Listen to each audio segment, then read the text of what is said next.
안녕하세요. 2030 친구들의 부동산으로 건물주 되기 멘토 치터영입니다. 2030 친구들에게 건축과 부동산을 쉽고 재미있게 알려줌으로써 여러분들이 건물주가 되기 위한 출발선에 잘 설 수 있도록 도움을 주기 위한 채널입니다. 젊은 친구들이 건축 부동산에 관심을 가져야 하는 이유를 지속적으로 무한 반복 말씀드리고 있는데요. 왜 자꾸 반복해서 얘기하는 걸까요? 건축 부동산 투자를 조금이라도 젊었을 때 준비하는 것이 그만큼 중요하기 때문입니다. 당장 투자하라는 것이 아니라 투자를 위한 준비 작업을 빨리 시작하시라는 의미입니다. 건축 부동산에 관심을 갖고 이것저것 검색을 하다 보면 어느 순간 나도 간지나는 건물주가 되고 싶다라든가 아니면은 바닷가가 눈앞에 펼쳐진 그런 땅을 소유하고 싶다라는 욕심이 생기게 되고 그러기 위해 뭔가를 해야겠다는 동기부여가 됩니다. 오늘은 건축 부동산의 시각으로 지금 여러분들이 살고 있는 곳과 수도권 외곽 지역을 둘러보는 시간을 가져보겠습니다. 저와 함께 이것저것 다니다 보면 거기에서 얻을 수 있는 무엇인가를 발견하게 될 것입니다. 잠시 동안만 상상의 세계로 빠져들어 봅시다. 나는 오늘 친구들과 홍대에서 술 약속을 하였고 즐거운 마음으로 집을 나섰습니다. 대문을 빠져나온 나는 앞에 펼쳐진 골목길 100여 미터를 천천히 걸어가기 시작했습니다. 골목길에서는 무엇이 보이나요? 서두에 건축 부동산의 시각으로 주변을 바라보자라고 했습니다.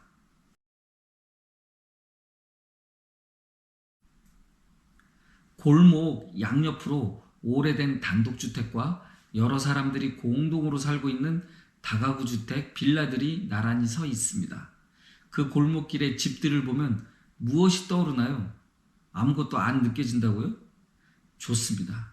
건축과 부동산의 시각으로 한번 상상해 보겠습니다. 골목을 마주보고 나란히 서 있는 건물들의 높이가 그리 높지 않다는 것을 알 수 있네요.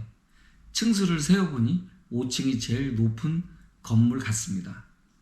그리고 대부분 주택들이라는 것도 눈에 띄네요. 여기서 나는 이런 생각을 해볼 수 있겠죠.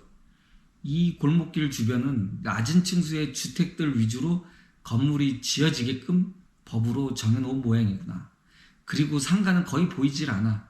즉 인구 밀도가 높지 않은 저층의 주거를 위한 지역이겠군 이라고 유추해 볼 수 있습니다. 골목을 빠져나와 4차선 도로의 큰 길로 들어섰습니다. 큰 길로 나와보니 인도를 걷고 있는 사람들이 꽤 많아졌고 자동차들도 많이 지나다닙니다. 그리고 큰 길 도로 양쪽으로 주택과 상가 건물들이 혼재되어 있는 것을 볼 수 있습니다. 이곳은 유동인구가 어느 정도 있어서 그런지 접근이 쉬운 건물 1층은 대부분 상가들로 구성되어 있네. 건물 높이는 아까 지나왔던 골목길 안의 건물들과 비슷한 5층 이하이고 땅의 효용도가 올라가니 골목길 안의 땅값보다 큰 길이 있는 땅값이 더 비싸겠어. 그런데 건물들을 유심히 살펴보면 큰 길에 접해 있는 대부분의 건물들이 1층은 상가지만 2층 이상은 주택으로 형성되어 있네. 우리가 흔히들 이야기하는 상가주택일 거야. 1층 상가를 제외하고는 2층 이상은 상가보다 주택으로 임대를 놓는 것이 수익적인 면에서 유리하겠다는 의미겠군. 이라고 생각해 볼 수 있습니다. 재밌죠? 호기심이 좀 더 증폭되는 것 같지 않습니까? 자, 이제 지하철역으로 열심히 걸어가 보겠습니다. 지하철역이 점점 가까워질수록 유동인구는 점점 더 많이 늘어납니다. 식당, 술집, 카페 등 상가들의 숫자가 급격하게 늘어나기 시작했고 종류도 다양해졌네요. 그리고 상가 내부는 손님들로 더 북적거립니다. 여기서부터는 주택을 찾기가 드물어요. 층 전체가 거의 상가로만 구성된 건물들이 대부분입니다. 지하철역에 가까워질수록 땅값은 비싸질 테고 그곳의 건물주들은 자신의 땅을 0.1평이라도 더 찾아 쓰려고 안간힘을 쓸 거라는 생각이 듭니다. 그리고 지하철역에 가까워질수록 건축물들의 높이가 더 높게 올라갑니다. 그러면 이런 추론을 해볼 수 있겠죠. 내가 건축법은 잘 모르지만 교통이 잘 발달된 그런 곳은 당연히 유동인구가 많고, 이렇게 유동인구가 많은 도심 지역에서는 더 높게 건축할 수 있도록 법적으로 건물의 높이와 크기를 완화해 주었어 라고 말입니다. 이렇듯 평소엔 아무 관심 없이 지나쳤던 주변의 건축물들은 모두 경제적인 논리와 법적 기준 사이에서 줄타기를 하며 만들어지는 것입니다.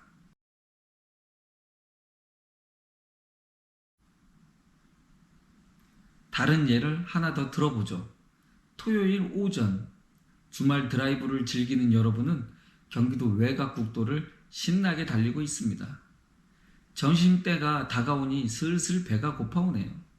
왕복 2차선 도로를 달리던 여러분은 오른편에 주차장이 넓은 중국집 간판이 눈에 들어옵니다. 그리고 그곳에서 점심을 먹기로 합니다. 꽤 넓은 주차장에 주차를 마치고 차에서 내린 여러분은 식당을 바라봅니다. 단층 건물에 중국집과 한식당이 나란히 있는 건물이었습니다. 중국집에 들어가 짬뽕을 먹은 후 다시 목적지를 향해 출발하기로 하였습니다. 식사를 끝마치고는 중국집을 나왔습니다. 배가 부르니 이제서야 주변이 눈에 들어오네요. 중국집이 있는 땅은 2차선 도로에 길게 붙어있는 땅이었습니다. 이 지역이 발전하게 되면 꽤 값어치가 있어 보일만 했죠. 차에 올라탄 여러분은 목적지를 향해 출발을 서둘렀습니다. 수도권 외곽의 한적한 2차선 도로를 열심히 내달렸습니다. 2km를 달렸을 때쯤 2차선 도로를 4차선으로 확장 작업이 거의 끝마쳐진 도로에 진입하였습니다. 아직 확장 공사가 100% 완료되지 않은 듯 두 개의 차선은 여전히 이용하지 못하도록 진입방지대를 설치해 놓았습니다.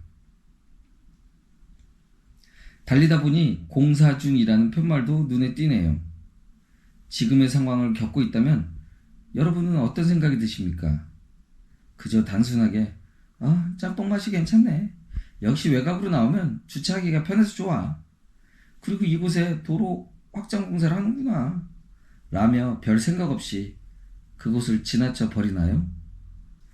건축 부동산에 관심이 많은 사람이라면 당연히 이렇게 생각했을 것입니다. 나라에서 큰돈 들여가며 도로 확장 공사를 하는 것뿐이 분명 인근에 큰 개발 계획이 잡혀 있겠군. 검색을 해서 주변에 어떠한 부동산 호재가 있는지 알아봐야겠어. 그리고 점심을 먹었던 중국집이 있는 땅 주인은 아마도 그 개발 계획을 미리 알고 땅을 사놓은 모양이야.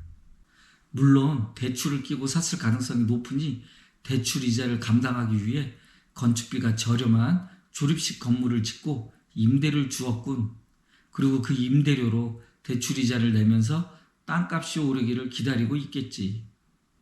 대출 이자를 내고 남으면 더 좋고 저 땅 주인한테는 시간이 곧 돈이겠어. 여러분들이 이와 같은 생각을 했다면 앞으로 건물주나 땅 주인이 될 가능성이 매우 높은 사람입니다. 왜냐하면 그 사람은 그 땅의 값어치를 이미 파악했기 때문입니다. 생활 속에서 건축 부동산 마인드가 항상 유지되고 있는 것이죠. 나도 갖고 싶다 저 땅을. 땅 주변에 도로가 확장되니 땅값 오르는 건 시간 문제일 테고 얼른 씨드를 만들어서 나도 땅을 사야겠어. 어떠세요? 가슴이 두근거리지 않습니까? 건축과 부동산은 여전히 많은 기회가 열려 있습니다. 그리고 땅이나 건물을 사고 싶어하는 사람들은 여전히 많습니다. 제가 왜 이렇게 반복적으로 건축 부동산에 관심을 가져야 한다고 이야기하는 걸까요? 여러분들이 건축 부동산에 대한 관심을 가져야만 건물이나 땅을 소유하기 위한 방법들을 고민하기 때문입니다. 그리고 그렇게 해야만 부자가 될 확률이 올라가는 것이죠. 우리도 분명 그렇게 될 수 있습니다. 오늘의 이야기를 정리해보면 일상생활 속에서 건축 부동산의 마인드로 세상을 바라보다 보면 호기심이 점점 크게 자라기 시작하고 그 호기심이 여러분의 투자 마인드를 크게 성장시켜 줄 것입니다. 지금 당장 부동산 경기가 좋지 않다고 해서 영원히 그럴까요? 이럴 때일수록 더 열심히 사전 준비를 해야 하는 것이죠. 우리 모두 건물주가 되는 그날까지 계속 함께 달려가 보겠습니다. 내용이 좋았다면 좋아요, 구독, 알림 설정 부탁드립니다. 다음에 더 좋은 내용으로 찾아뵙겠습니다. 지금까지 지터영이었습니다.